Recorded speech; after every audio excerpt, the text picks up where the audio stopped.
தமிழ் மக்களுக்கு வணக்கம். எத்தை தின்றால் பித்தம் தெளியும் என்று அலைகின்ற ஸ்டாலின். இதுதான் நம்ம பேச வேண்டிய விஷயம். ஏன் அப்படின்னா, தமிழகத்தை பொறுத்தவரைக்கும் மீடியாக்களை கையில் வைத்துக்கொண்டு, இவங்க வந்து ஒரு ஒரு நரேட்டிவ வந்து இங்கே செட் பண்ண முயற்சி பண்ணுறாங்க. அது என்ன? நம்ம எல்லாருமே பார்க்குறது தான். அதாவது அதிமுக கூட்டணி, அதிமுக கூட்டணி நிற்குமா? அதிமுக கூட்டணியில் சச்சரவு இருக்குதா? அதிமுக கூட்டணி வந்து பாஜகவுடன் வந்து நிலைத்திருக்குமா? அதில ஏதோ ஒரு பிரச்சனை வந்து விடாதா? இது கூட்டணி ஆட்சியா? அல்லது கூட்டணி அரசா? இப்படின்ட்டு இவைங்க எல்லாம் பேசிக்கிட்டு இருக்கிறத வைத்து, பின்னால வேற ஒரு விஷயம் நடந்துகிட்டு இருக்கு. அதை மடைமாற்றம் செய்வதற்கு தான் இதை செய்து கொண்டிருக்கிறார்கள். அது என்ன அப்படின்னா, எக்கு துக்கா கே.என். நேரு மாட்டிக்கொண்டிருக்கிறார். கே.என். நேருவுடைய மகன், அதாவது அருண் நேரு. அந்த அருண் நேரு அது மட்டும் இல்லாம அவருடைய சகாக்கள் இவங்கெல்லாம் என்ன பண்ணியிருக்காங்கன்னா, அதாவது கே.என். ரவிச்சந்திரன் அப்படின்ட்டு அவருடைய தம்பி ட்ரூ வேல்யூ ஹோம்ஸ் அப்படின்ட்டு டிவிஹெச் அப்படின்ட்டு அது நடத்திக்கிட்டு இருக்காரு அந்த நிறுவனத்த. ரியல் எஸ்டேட்டில மாஃபியா தனம் பண்ணுறது தான். அதுக்கு ரியல் எஸ்டேட்ன்னு ஒரு பேரில் ஒரு கம்பெனி ஒண்ணு வச்சுட்ருக்குது. கட்ட பஞ்சாயத்து செய்றதுக்கு ஒரு பேர். இந்த நிறுவனத்திற்கு முதலீடு செய்வதற்காக அருண் நேரு என்ன செய்திருக்கிறார் என்றால், 2013 காலகட்டத்தில ஒரு மோசடி நடைபெற்றிருக்கிறது. சம்மந்தப்பட்ட வழக்கும் பதிவு செய்யப்பட்டிருக்கிறது. அது என்னன்னா, கிட்டத்தட்ட 30 கோடி ரூபாய் பணத்தை வந்து வேறு ஒரு ப்ராஜெக்ட்டுக்கு, அதாவது ஒரு சோலார் ப்ராஜெக்ட்டுக்காக நாங்க வந்து எங்களுக்கு பணம் தேவை அப்படின்னு சொல்லி, அந்த நிதியை பெற்று, அந்த நிதியை மடைமாற்றம் செய்து இவர்கள் வாங்கியிருக்கிறார்கள் அப்படின்ற குற்றச்சாட்டு இருக்கு. இதுக்கு ஆவணங்கள், போதிய ஆவணங்கள் இருக்கு. இப்ப கேள்வி என்னன்னா, எந்த அளவிற்கு அல்பத்தனமான திருடர்களாக இவர்கள் இருக்கிறார்கள்ன்னு பாருங்க. கே.என். நேரு வச்சிட்ருக்க உள்ளாட்சித்துறையா, அது என்ன இதுவோ அந்த துறை வச்சிட்ருக்காரு இல்லையா? அதில மட்டுமே அவருக்கு வரக்கூடிய பணம், ஒரு நாளைக்கு கிட்டத்தட்ட பார்த்தீங்கன்னாக்கா 30, 40 கோடி வரும். ஒரு வாரத்திற்கு 250 கோடி ரூபாய் வரும். அப்போ வந்து கேவலம் இந்த 30 கோடி ரூபாய்க்கு இந்த அல்பத்தனத்தை எதுக்கு இவங்க பார்க்கணும்? அதுவும் வங்கியிலேருந்து. யாருடைய பணம்? எம் பணம், உங்க பணம், நம்ம சேமிப்பில வைக்கக்கூடிய பணம். இதை எடுத்து இவர்கள் முறைகேடாக இவர்களுடைய இந்த ட்ரூ வேல்யூ ஹோம்ஸ் அப்படின்ற அந்த நிறுவனத்திற்கு பயன்படுத்தி இருக்கிறார்கள் அப்படின்றது குற்றச்சாட்டு. இதை ஒட்டி ரெய்டு நடக்குது. ரெய்டில் வந்தாங்கன்னா அவங்களுக்கு நிறைய ஆவணங்கள் சிக்குது. அது என்னென்னா, இவங்க இப்போ நடத்திக்கிட்டு இருக்க ஊழல் இருக்கு இல்லையா, அதோடைய ஆவணங்கள் எல்லாம் சிக்கிவிட்டது. இது சம்பந்தமாக அமலாக்கத்துறை ஒரு அறிக்கையும் வெளியிட்டிருக்கு. இந்த அறிக்கையை எடுத்து வைத்து எந்த மீடியாவும் பேசலை. நியாயமாக எல்லா மீடியாவும் பேசியிருக்கணும். ஆனால் யாரும் பேசலை.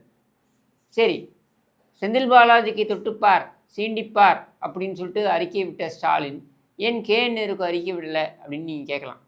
ஏன்னா எதிர்க்கட்சி தலைவர் எடப்பாடி பழனிசாமி பார்த்தீங்கன்னாக்கா, அவர் ஒரு அறிக்கையை விட்டிருந்தார், கேட்டிருந்தார்.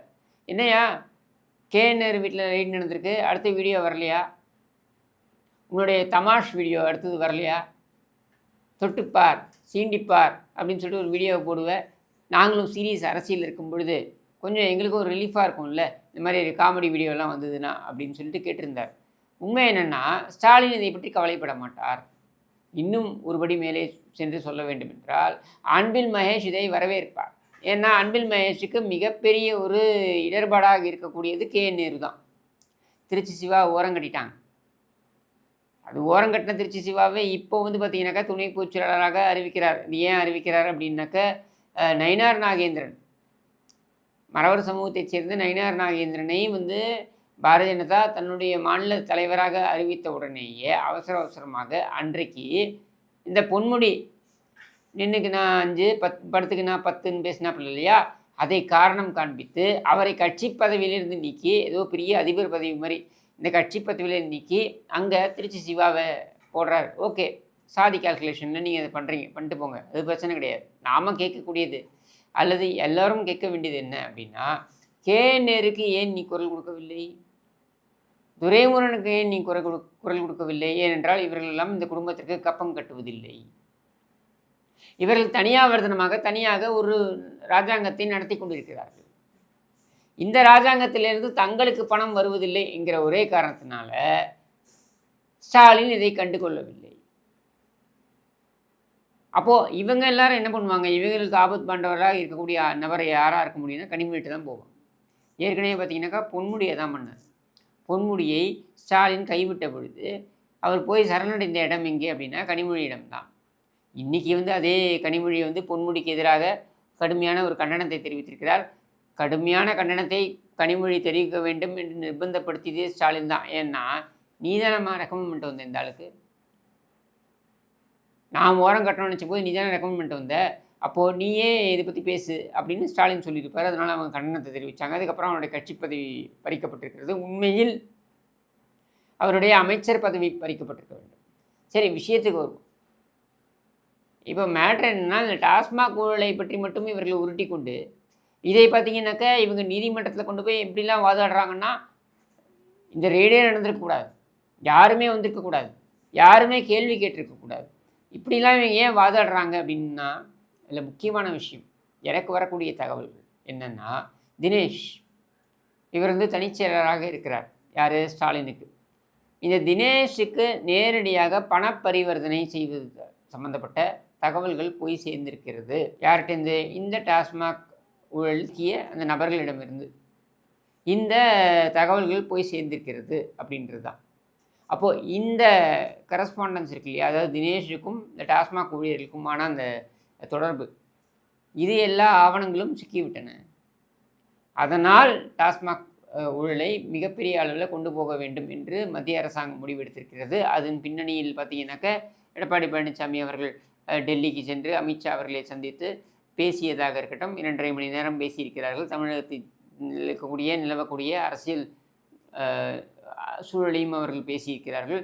அதில் இதுவும் இடம்பெற்றதாக தான் தகவல் வருகிறது. அதனால தான் நான் துணிஞ்சு சொல்கிறேன், ஸ்டாலின் குடும்பத்திலிருந்து ஸ்டாலின், உதவாநிதி, சபரீசன் இந்த மூவரும் கைது செய்யப்படுவதோ அல்லது இந்த மூவரில் யாராவது ஒருவர் கைது செய்யப்படுவதோ என்பது உறுதி. அவர்களை நோக்கி அந்த கடிவாளம் சென்று கொண்டிருக்கிறது. இதிலிருந்து தப்பிக்க வேண்டும் என்பதற்காக அவங்க நிறைய நாடகம்லாம் போடலாம், அதெல்லாம் வேறு விஷயம். என் நேரு கூட டெல்லிக்கு போயிட்டு வந்தார், போய் யாரையோ முக்கியமான ஆளை சந்திச்சுட்டு வந்தார், ஒரு உடன்பாடு ஏற்படுத்தணும் அப்படின்னு பார்க்குறாரு, செட்டில்மெண்ட் பண்ணிடலான்னு பார்க்குறாருன்ட்டுலாம் பேச்சு வருது. அப்படியெல்லாம் வந்தால் அது எதிர்மறையாக போய் முடியும். இன்றைக்கு அமித்ஷா என்ன முயன்று கொண்டிருக்கிறாரோ, அதாவது திமுக ஆட்சி அகற்றப்பட வேண்டும் அப்படின்ற ஒரு நோக்கத்துடன் தான் செயல்படுவதாக அமித்ஷா சொல்கிறார். அதற்காகத்தான் நாங்களும் அவர்களுடன் உடன்படுகிறோம். இல்லை, இந்த மாதிரி ஊழல் செய்யக்கூடியவர்கள், இந்த மாதிரி கொள்ளையடிக்கக்கூடியவர்கள் பகிரங்கமாக கொள்ளையடித்து கொழுத்து இருக்கக்கூடிய இவர்கள் தப்பிப்பதற்கு நாங்கள் உதவுவோம் அப்படின்னு மத்திய அரசாங்கம் இருக்கும்னா, அப்போ மக்களுடைய ஆதரவு இருக்காது இந்த கூட்டணிக்கு. இதை தெரிந்து வைத்திருக்கின்ற காரணத்தினால தான் திரும்ப திரும்ப சொல்கிறாரு, இது ஒரு ஊழல் அரசாங்கம், இது போக வேண்டிய அரசாங்கம். நானும் அதுதான் சொல்கிறேன். இன்னொரு படி மேலே போய் சொல்கிறேன், ஸ்டாலின், உதவாநிதி, சபரீசன் இந்த மூவரையும் கைது செய்ய வேண்டும், அல்லது இந்த மூவரில் யாராவது இருவரையோ ஒருவரையோ நீ கைது செய்ய வேண்டும். கைது செய்தால்தான் இந்த அரசாங்கம், மத்திய அரசாங்கம் என்பது இந்த ஊழலுக்கு எதிரான அரசாங்கமாக இருக்கிறது என்கிற அந்த ஒரு நம்பிக்கையை பெறும் மக்களிடம். இல்லைனா இவங்க என்னென்ன பண்ணலாம், ஓப்பனாக கொள்ளையடிக்கலாம், யாரும் கேட்கறதுக்கு ஆள் இல்லை அப்படின்ற ஒரு நிலைமை வரும். அந்த மாதிரியான நிலைமையை நோக்கி தமிழகம் செல்லக்கூடாது என்பதற்காகத்தான் இந்த காணொளி. முக்கியமாக நாங்கள் மீண்டும் சொல்கிறோம், எக்கு தொக்காக இவர்கள் மாட்டிக்கொண்டிருக்கிறார்கள். ஏகப்பட்ட ஆவணங்கள் இருக்கின்றன. இந்த ஆவணங்களை வைத்து இவர்களை சிறைக்கு அனுப்புகின்ற வேலையை பாருங்கள், உங்களை கோட்டைக்கு அனுப்புகின்ற வேலையை நாங்கள் பார்க்கிறோம் என்று கூறி விடைபெறுகிறேன். நன்றி, வணக்கம்.